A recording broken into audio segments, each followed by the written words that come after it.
So as a starting point, OSEP indicated to us that in order to come up with our state identified measurable result, the SIMR, we needed to know that that SIMR must be aligned to one of the existing indicators in our APR. It must be an individual child level result. We must be able to connect it to other initiatives that are happening statewide. And they kept saying it must be doable. You can't pick something that is so large and so overwhelming that you're never going to accomplish or see any real change in the state level data. So we wanted to get at why we have focused in on reading achievement for students with disabilities.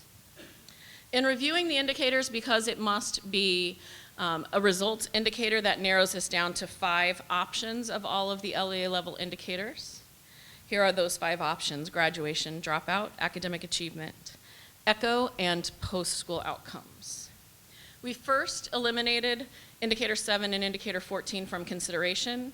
Indicator 7, our ECHO data, the N sizes are simply too small to have any kind of large-scale infrastructure movement within the state and how we would really move those numbers. Indicator 14 is currently collected through a survey. We have somewhat low response rate, and we don't feel like those data are the kinds of data we would want to base a statewide initiative upon. So that left us with 3 options: graduation, dropout, and academic achievement.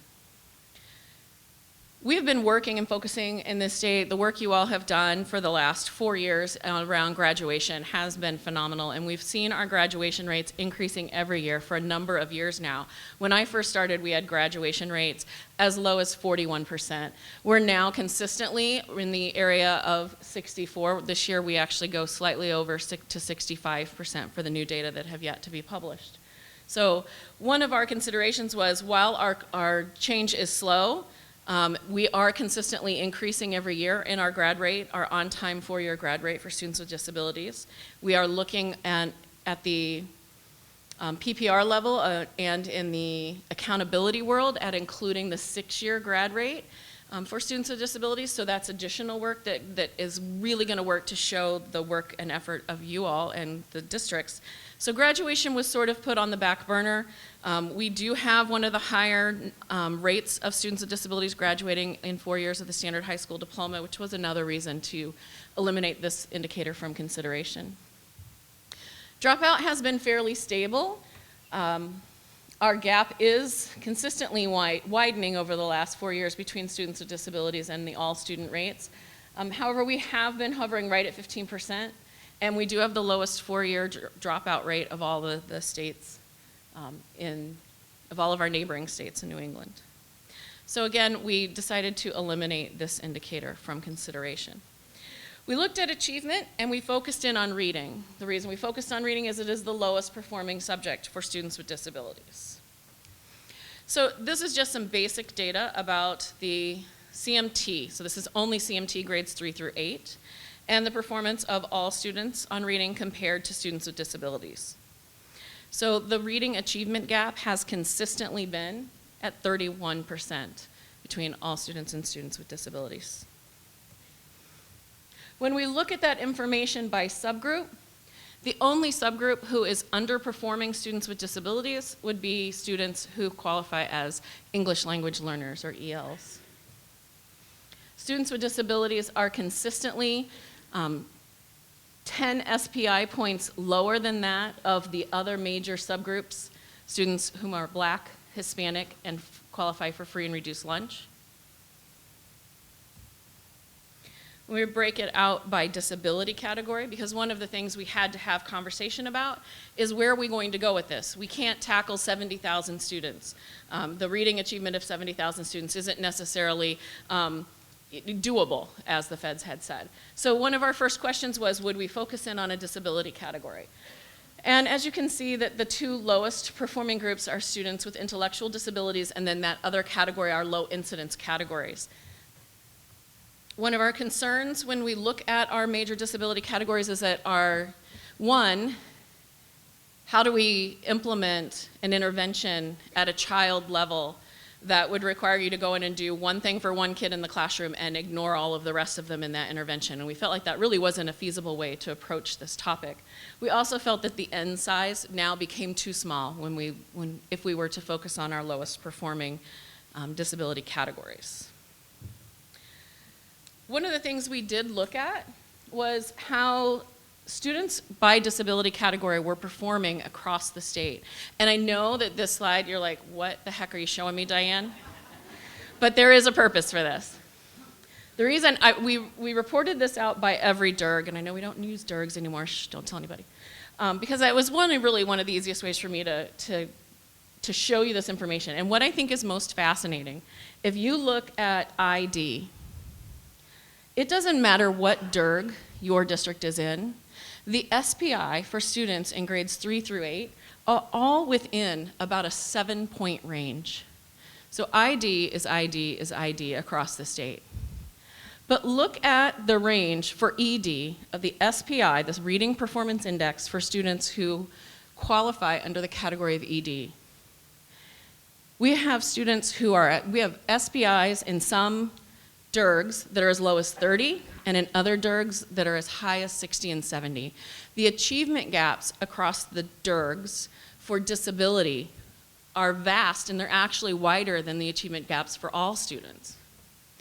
So we felt like perhaps there might be something going on here that we needed to pause and take a look at, because it's not just within ED that we see that. We see that also pretty significantly in autism, where there's about a 30-point gap. Now, looking at this chart every single time is probably going to overwhelm you, so we decided to focus in on Alliance Reform, DIRG A, and DIRG B.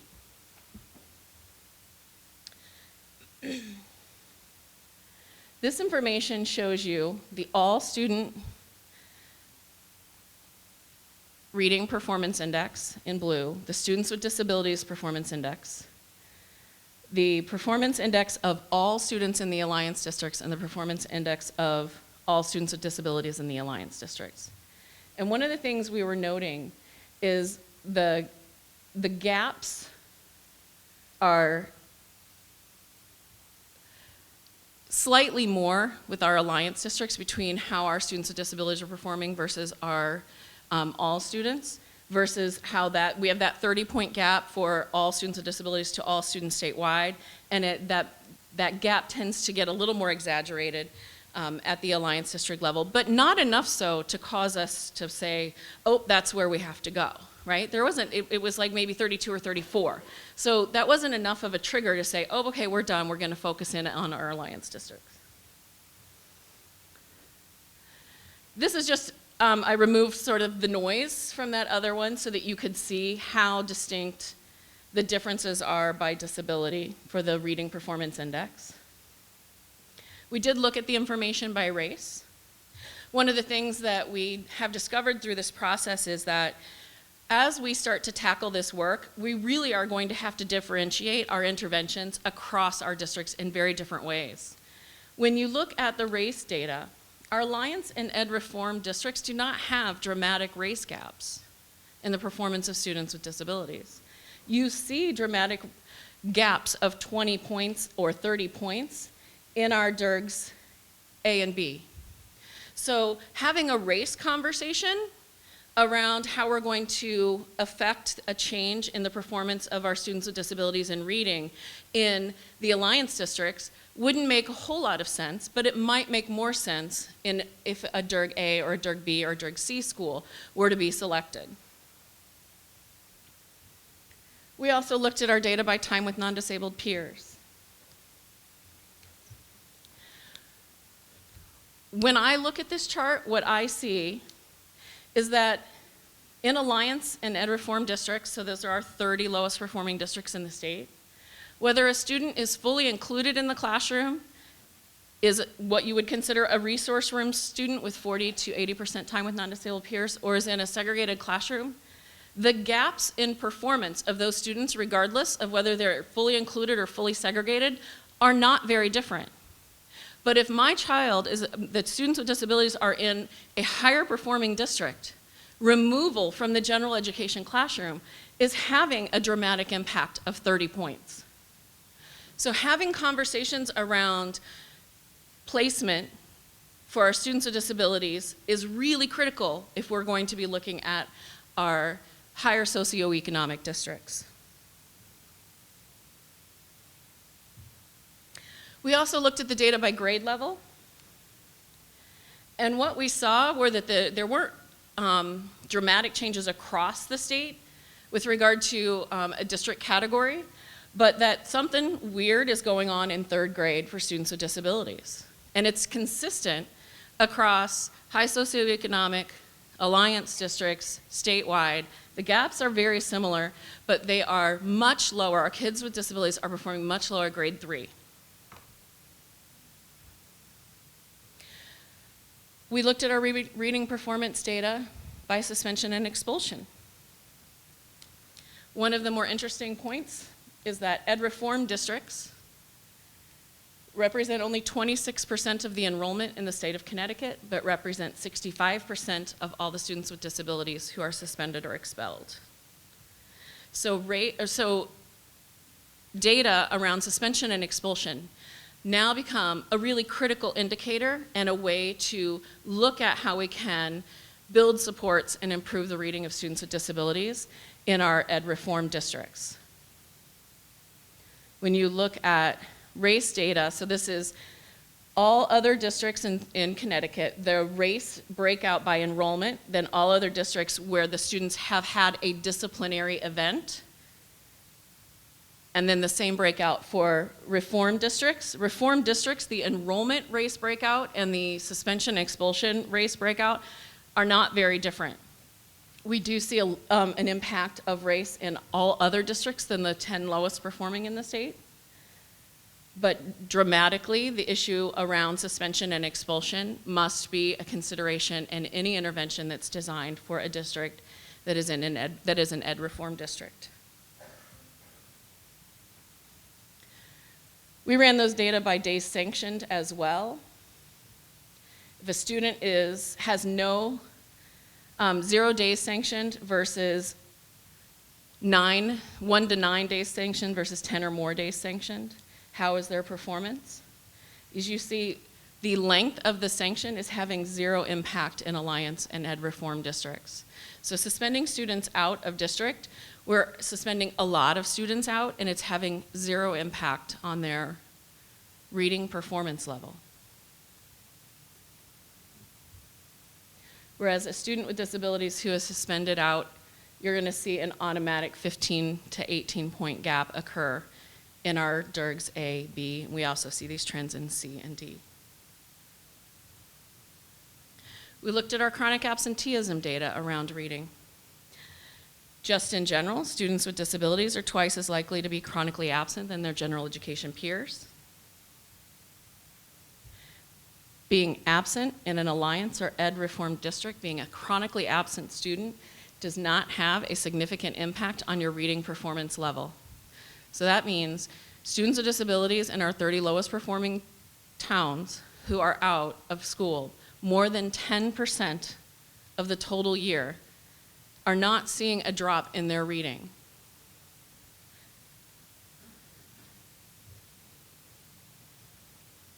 So it's saying something about what might be happening in the classroom that perhaps we need to alter or change. So in discussing with our stakeholder group, we ran a lot of data.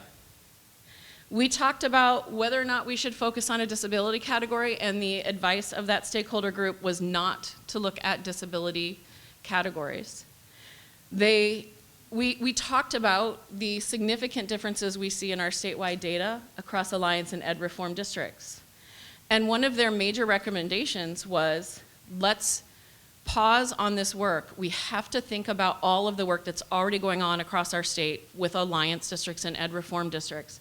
And do we need to put one more thing on top of them?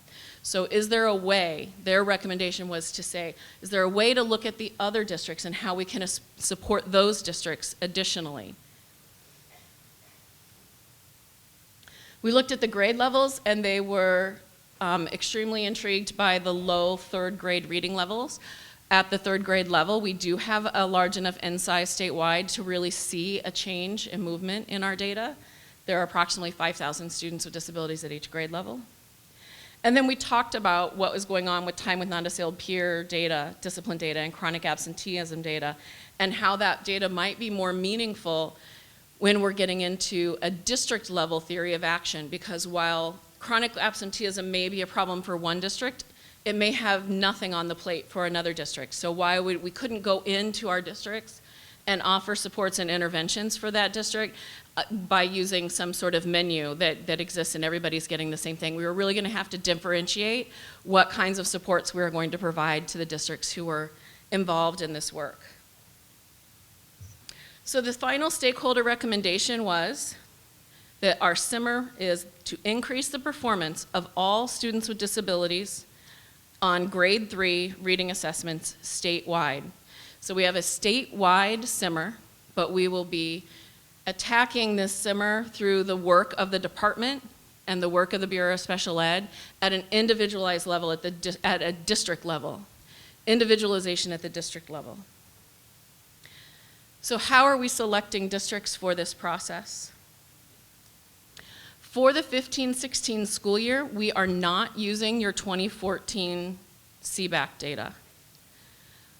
So your CTAA and NCSIC data are also not included. We are using the percent at or above proficient for 1 year only, and we will transition to smarter balance data with the 16-17 smarter balanced work. The variables that we are considering, so we're using the, for 15-16 we will use the 14 smarter balanced data. Is that right? Did I just say that right? We are. I'm crazy. Lordy. Okay, so we're using just the smarter balance. We're not using the CTAA, so the 14 data that we have.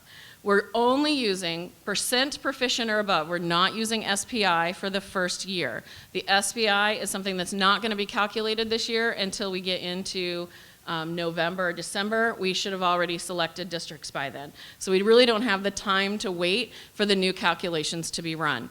So we're using the percent proficient or above for all students versus the percent proficient or above for students with disabilities on your 2014 Smarter Balanced data. Those are the data that were just released 2 weeks ago. We're looking at the gap between the performance of all students and students with disabilities. We are setting a minimum requirement of an N size of 9. And then we have other indicators as tiebreakers. So if we have identified way too many districts to really efficiently offer supports and interventions, we will use additional data points as we have in the past in our focus monitoring work around disproportionality and LRE to help us make those decisions and those cuts. So you should know shortly which districts are being invited to our first year of work around our SIMR. Now,